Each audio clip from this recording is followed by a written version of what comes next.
So today we're making beef stroganoff at Michael's request.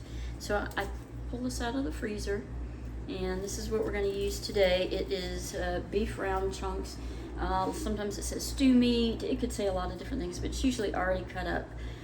We have to keep in mind that that stew meat or anything made like this is usually not the best cut of meat. If you can remember years ago when I'd make beef stroganoff, it could be a little on the tougher side. So I've come up with a different way of making it. It's not a whole lot different, just a little bit different.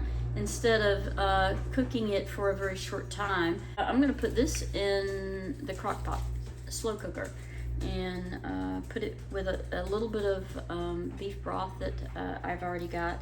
We're gonna let it cook for, so probably about 4 hours is enough time.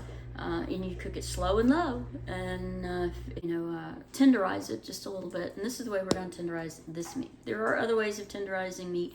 We'll talk about that some other time. So that's what I'm going to do. This is frozen. I just pulled it out of the freezer, so I'm going to pop it in the microwave, and then we'll go from there. So I put the beef into the microwave just to defrost it. And I don't really want it completely defrosted. It's soft. I'm going to break it up a little bit, and then I'm going to sit it in the refrigerator, because if you, maybe you can't see, but it's only 9 o'clock in the morning, and I don't plan on eating this until probably 5 o'clock today.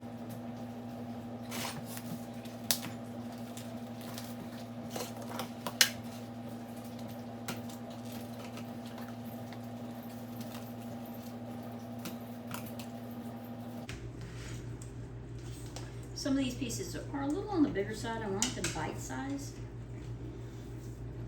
So I'm gonna.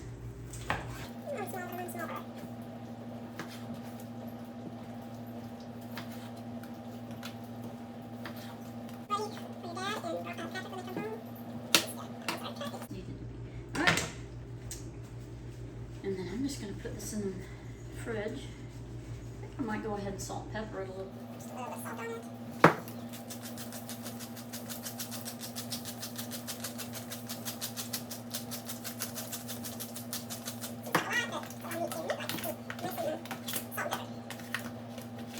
Set this in the fridge.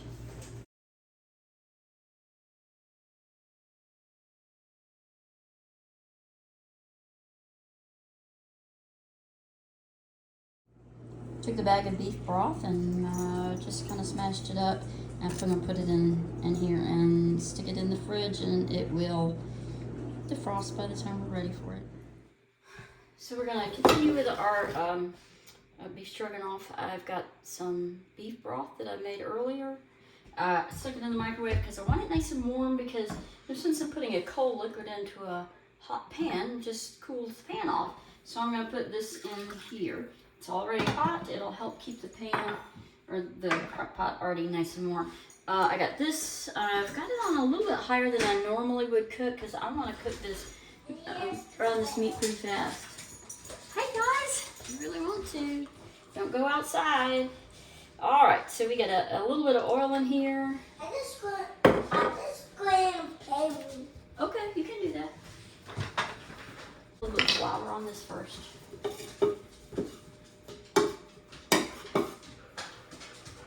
I think of cooking is kind of like medicine. We're always practicing. At least I am anyway. Put just a little bit of flour, not a ton of it on here. So I want this to cook very quickly, because I'm going to throw it right into our crock pot. Got to separate it out just a little bit.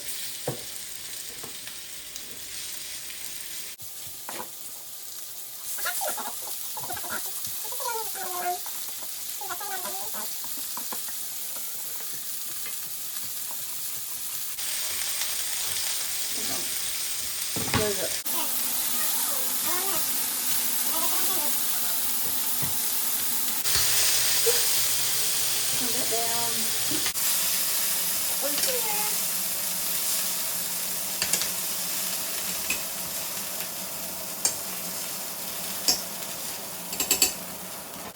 That's it for about 4 hours, and we'll do the rest of it later. What I had in the pantry already. It says extra wide. These are not really quite as wide as some noodles that I use, but this is what we're going to use. Add some salt. We'd like a nice big handful in our water.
Alright, so I went ahead and put the noodles into the boiling water. I'm going to cover it up to boiling on. Just follow the directions. And then I'm going to cook some onions in here. I just melted a little bit of butter in here. And I'm not going to use all of this. Just use some of it.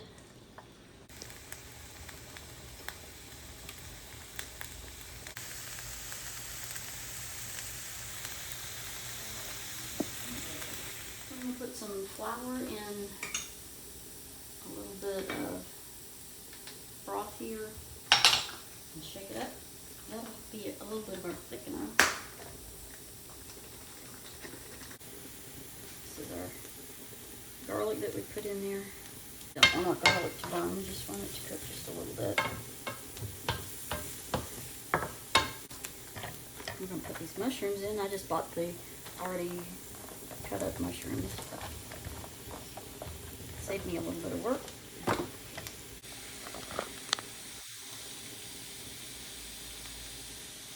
I'm going to add a little bit more beef broth. You're supposed to have a whole cup of beef broth, so we're going to put that in there. A little bit of beef broth I have from this one.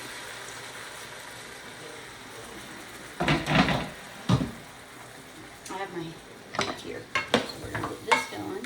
It'll help soften up these mushrooms. Let this come to a boil and let the mushrooms soften up a little bit, and our noodles will be ready a little more than a minute, and then we'll put it all together.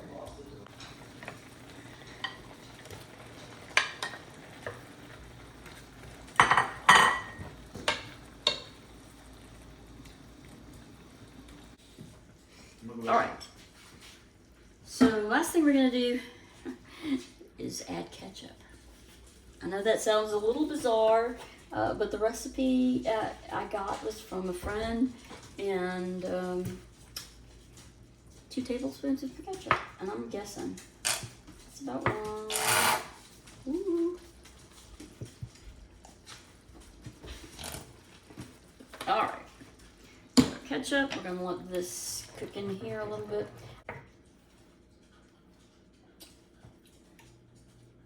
This tastes good. And the last thing that we put is a cup of sour cream. I'm gonna use a clean one here. I'm gonna dabble it in here. You really don't want to boil your sour cream, so we're just gonna warm it up. Said before, I sometimes wing it. Sometimes I take a recipe and make it my own by changing the ingredients or changing the amount of the ingredients to suit myself or the family. I'll probably put a lot more mushrooms in here than your dad would like. He'll sit there and pick them all out, but that's all right. Last thing we're gonna do is put some noodles in the middle here. And now, the recipe that I made should be good for about 4 people. Depends on how big your eaters are. Try to get a little bit more meat on there for one of the guys. And that's what it's supposed to look like.